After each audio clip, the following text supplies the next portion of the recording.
How are you guys? Welcome back to Wargaming China. Now you know what this channel is about. It's a free channel where I platform my understandings of the War of Resistance against Japanese aggression in China from 1931 to 1945. Now, mainly I do this for toy soldier enthusiasts and wargamers, people who like the obscure bit of history that I do my presentations on. And today we're at Matan on the Yangtze River. Now, Matan is a fortress that how do I put it? It's more like okay. It's going to be a complicated subject, so and it's going to get pretty long. So if you're not interested, piss off now. If you are, hit pause, go get yourself a drink. Okay. Last month I did a video Drowned Earth, and I pointed out the four reasons why, the four strategic goals of breaking the dikes, levees and banks of the Yellow River, and the four strategic goals that they accomplished. Now, today we're going to talk about the fifth strategic goal, because Matan is the fortress that Chiang Kai-shek is putting all his hopes on. The Battle of Wuhan is on, and with the flooding of the Yellow River, Chiang has emphatically given the Japanese no choice but to attack up the Yangtze, and this is Chiang just picking his ground. Yangtze Fortress. Construction for this began in 1935. 500,000 men have laboured on this fortress for close to 4 years, and what they have done is they've turned the mountain itself into a series of gun positions, and the whole mountain has been tunnelled out, and the mouths of the tunnel allow access to the gun crews. The fortress at Matan is not as sophisticated as the Maginot Line. It doesn't have interior railway lines and hydraulic lifts and cables for ammunition, but it does have overwhelming fields of fire that control the narrowest part of the Yangtze River, and indeed there's only one way in and out of the fortress. So many millions of Chinese silver dollars have been spent in the construction of the Matan Fortress, and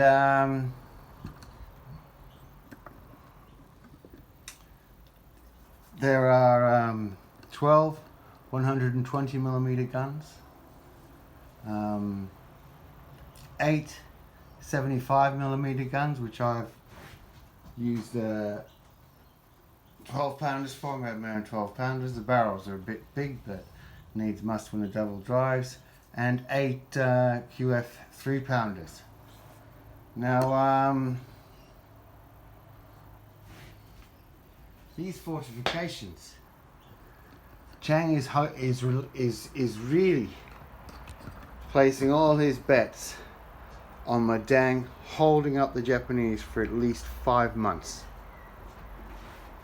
Because, as I said in my introduction for this campaign, the video title was my next campaign, I explained how Chiang really believes that that these fortresses along the Yangtze River and the terrain along the banks of the Yangtze River will hinder the Japs for so much that this fortification should be able to hold for at least 5 months, according to Chiang. And that's the plans, you know. And on the surface of it, it's a good plan. But because the plan also involves not just the Navy, but the Army, and in this case the forces of the RDF, which are drawn from warlord forces, the Army side of the defences is always a lot weaker, because these are provincial armies that the Chinese are having to use to guard the flanking approaches to these fortresses. Now, as I said, this fortress is another piece of Chiang's master plan, or what he feels is his master plan, to hold up the Japanese on the Yangtze River, using the terrain on the lands, on both the landward side of the north and south banks of the river, to really punish the Japanese into a long, drawn out, costly battle in which the Chinese can just keep retreating into new positions, and whereas the Japanese are just keeping being badly supplied because of the terrain itself. The terrain itself either side of the river in this area is just ridges, short rocky valleys that lead dead end, that lead nowhere. Very Spartan populations, very few crops, and very hard to get your supplies along it, let alone troops. And all of this Chiang is relying on. But what Chiang hasn't realized is that on the landward side, the same problems that the Japanese are going to have, the Japanese army are going to have approaching his forces in this kind of terrain, is that Chiang's reinforcements have to be far enough back the Japanese can't envelop them. So whenever Chinese reinforcements are dispatched, they have to conquer the same terrain, and they're not as well equipped to deal with it as the Japanese are. So it's a double-edged weapon, the use of the terrain. And then again, using all of your forces, the bulk of your firepower, of the Chinese firepower, to defend the river approach rather than the landward approach, or even 50-50. You see, the Chinese realized, as you know, and it's understandable, they realized that they would be the weakest on the river, so that's where they concentrate most of their forces. So the landward side would always have to suffer, not only with the quality of the troops defending it, but with the assets assigned to assist those troops. So having said that, the fortress at Madang was a brilliant fortification, and there's no reason at all on the surface of it that Chiang should be wrong. Maybe the positioning of his troops could have been a little bit better. But on the day of the 24th of June 1938, when the Japanese Navy arrived here, what they found at Madang were more than 300 scuttled ships and 1,500 mines that had been laid since the fall of Anqing, only 10 days previous. So the Chinese are really taking this seriously. Now we'll look over here. Now this wharf here with the town square around it would represent Singkao, and it would be one of the many towns in the area that have been bulldozed, and all the bricks and rubble have gone into creating 50 booms. And then the Chinese have left a 100-meter channel that's navigable with the tide. But remember, it's been raining, and the depth of the river is at its greatest right now. And all the towns and any buildings around here, most of the buildings have gone into these booms, these 50 booms. And when I say 300 ships have been scuttled, what I mean is I want you to think of all the scuttling that's been done already. This scuttling represents 30% of all vessels available in the Yangtze, on the Yangtze at that time. So it's an incredible sacrifice in merchant shipping, and China needs that merchant shipping. But here we are relying on Madang to hold. So now I'm going to stop talking about the reasons why Madang shouldn't have fallen, and I'm going to talk about the Japanese amphibious assault. Now, when it comes to the actual landings and the fighting around Anxing, around Matan, accounts are very contradictory and conflicting, and I didn't really want to dismiss any of these accounts, and of course I didn't really look at the Japanese accounts, because if I looked at Japanese accounts of all this fighting, this show would be very, very staid indeed, and I would be presenting you nothing new. Now, because this campaign is, I think this is the 4th battle of this campaign, I have from time to time looked at the Japanese orders of battle, obviously to get the forces right, but actually doing the research on the amphibious assault itself, I mainly use Western sources, newspaper sources, and Chinese sources.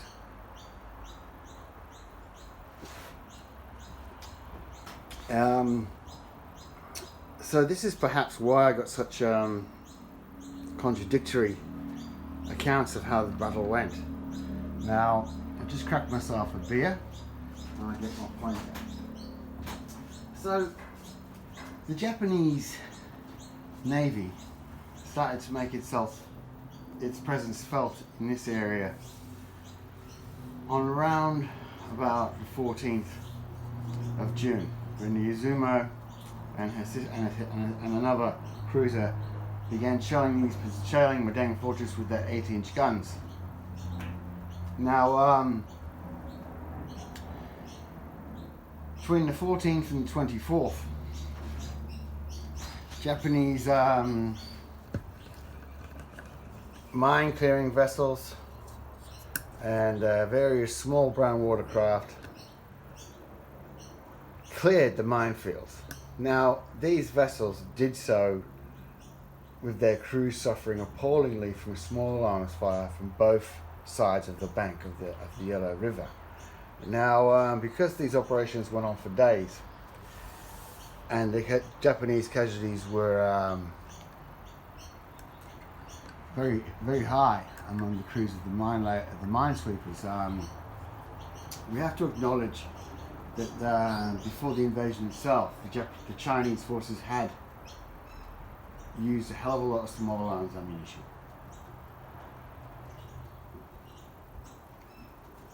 Now, by the 18th, the Japanese were regularly shelling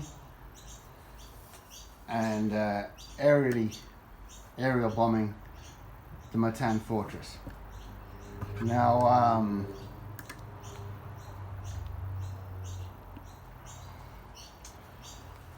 these bombardments continued until the 24th.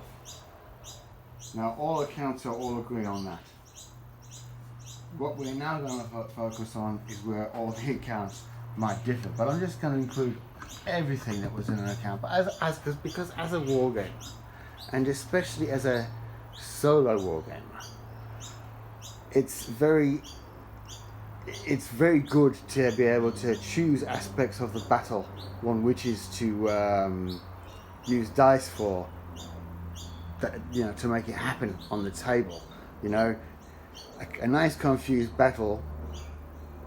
I'll go through this one anyway. So various reports say that on the 24th, a strong Japanese force, perhaps at regimental strength, made a landing in the vicinity of Sinkiao. Now, this landing was driven off with extreme casualties because of direct gunfire from the fortress guns at Matan and the defending Chinese infantry.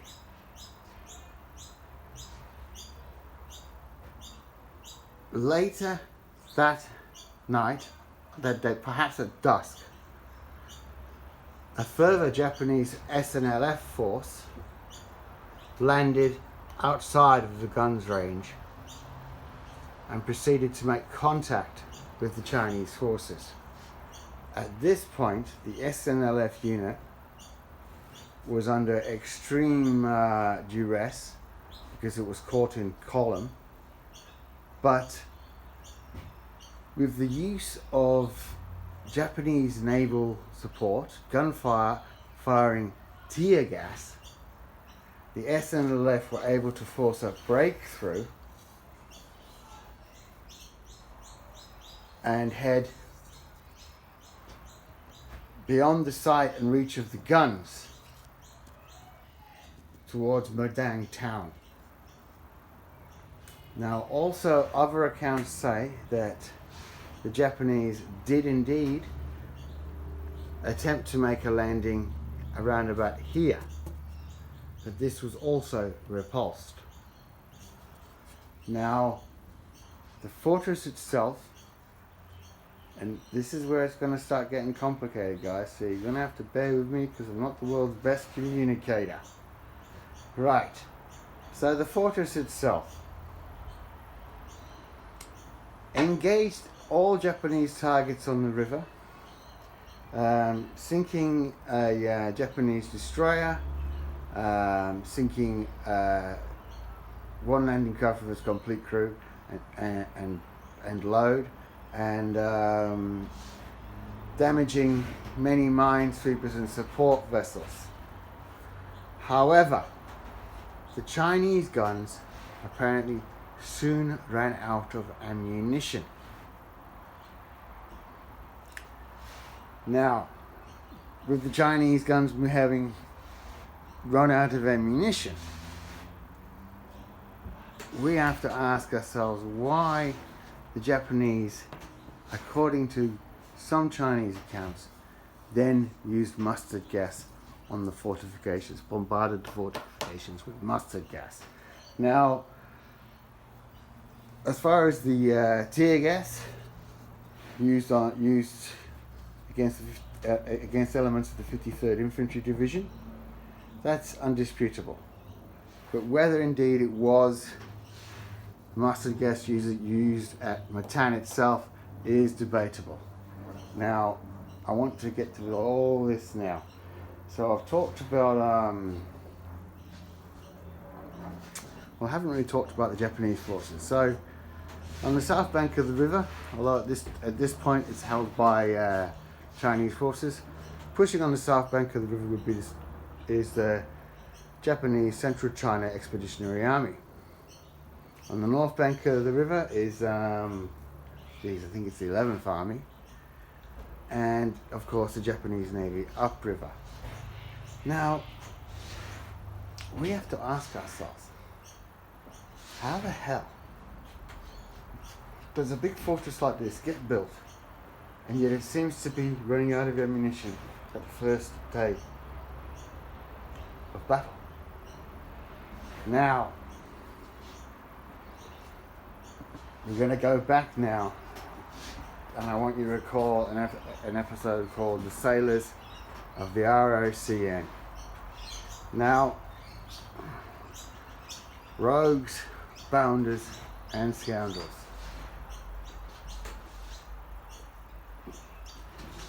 And it's important that we remember that, because Chiang here had entrusted everything, a vital strategic position, to the Navy, to be defended by the Navy. And Chiang never ever trusted the Navy. Never. So, why there's so many whys. I don't even know how to address the question as to why Chiang thought that 4 to 5 months here, this fortress could be held for that long against the Japanese. Now, we've talked about gas. We talked about amphibious landings. We talked about the mine-sweeping operations preparatory to the battle. Oh, and by the way, the mine-sweeping operations were being intercepted a hell of a lot by the Chinese Air Force, and they were mainly flying I-16s in the fighter bomber role. So we might see an I-16 during this battle. But okay, now we've got to get back to treachery. I mean, that's all we can call it. Now we have to get back to treachery. So the commander of the 16th Army is Lai Yun-heng. Alright? And the commander of the 53rd Division is Lai Yun-heng. Commander of the 16th Army and also commander of the 53rd Division. The commander of the fortress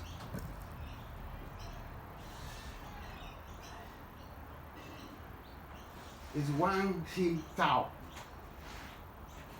He's a Navy commander. He's in command of the fortress. The fortress garrison itself defended by what we should consider crack troops. They are troops of the Republic of China Marine Corps.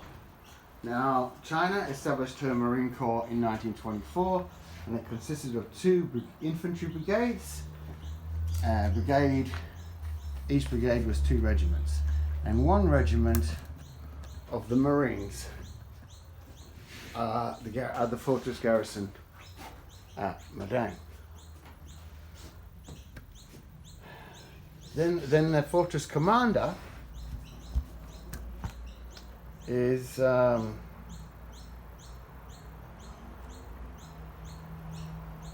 Wang Shi-tao is an interesting character. Naval general. But let's get back down to the treachery here. Now, as I said, this command, this fortress, has been under bombardment. By the 23rd, it had been under bombardment for a week. So why did both the garrison commander Wang Shi-tao and the commander of the 16th Army and the commander of the 2 battalions present here, in total there's 5 battalions present here, 5 battalions of Chinese forces, why did Lai Yun-heng and Wang Shi-tao insist that all the officers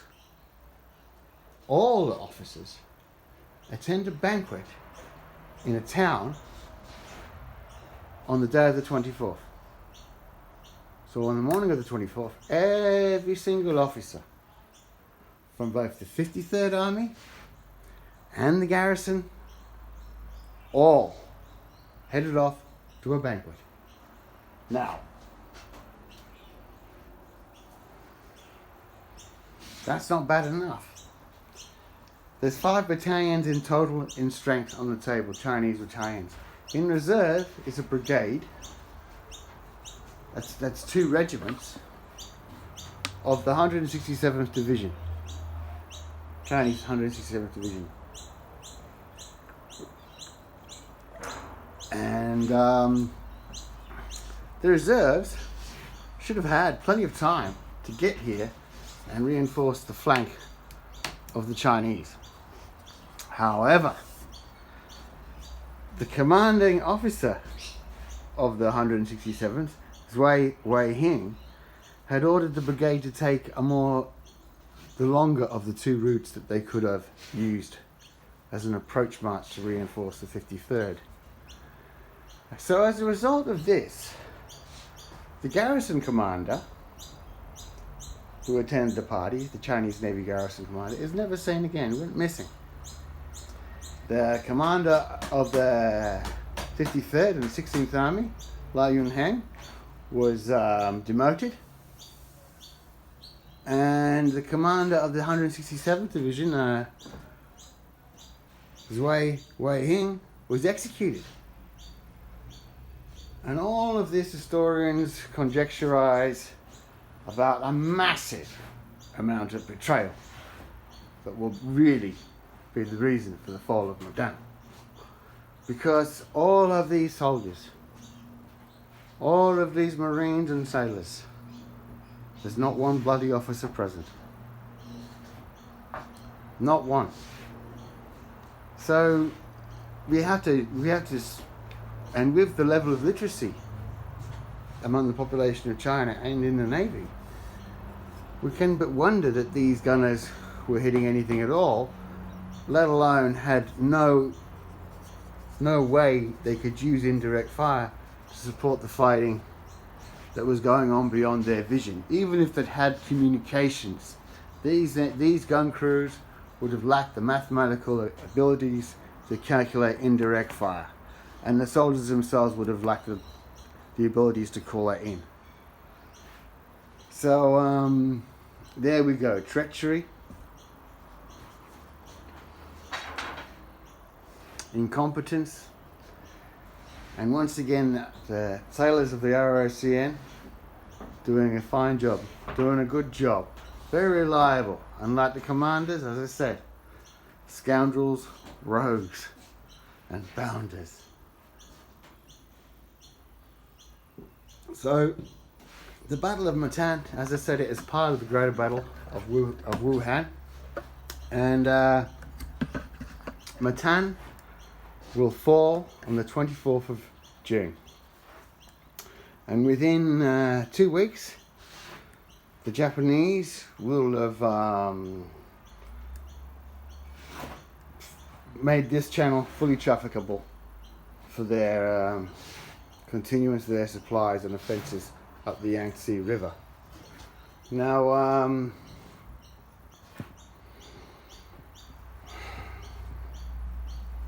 just want to recap that I've talked about, because there's so many things to talk about. Okay, now when the fortress falls, there is talk that the Japanese had sent a final amphibious assault to the rear of the fortress, and dealt with the last 2 companies of apparently suicide troops. However, other reports say that the Japanese carried out that operation, and the last 2 companies of troops had already, 2 companies of Marines had already evacuated the fort. Now, if we consider here that the entire army, all the forces, had no officers, this was on the Chinese side. This was a sergeant's battle. And why would the forts have run out of ammunition? Because if we look at Chinese gun positions, they're all circular, brick line and lime washed, and then there are recesses around the circular gun pit for ammunition, and there's never more than 8. So if there was no access, if all the officers were gone there was nobody probably with the keys at the fortress to access the ammunition that was stored in the fortress, which is why the gunners would have run out of ammunition so quickly. There was only the ready ammunition available. That would have been a huge blow to the Chinese sailors. Then also, we've got to remember that the Japanese had used mustard gas previously. For these Chinese sailors, looking at the fighting going on the other side of the bank around Sinkhao, they would have seen the clouds of tear gas, and that might have been enough for them to start evacuating the fort, because no officers here. There's no officers. There's only sergeants, coxswains. These Chinese troops have been betrayed in a huge way, and the fact that there was only one execution for the command of this battle is there should have been more. All three commanders should have been executed, as far as I'm concerned. Now, although the Chinese Marines will evacuate from here, a lot of them will end up serving in guerrilla formations around Shanxi province, Anhui, and places like that. And then we're going to see Madang again. We're going to be visiting Madang again in October 1940, by which time Madang will be a huge Japanese supply hub. But that's another game for another time. I hope that you enjoyed that, man. I hope you smashed that like button. If you did enjoy that and you're not a subscriber, hit that subscribe button. That's it from me. Thanks. See ya.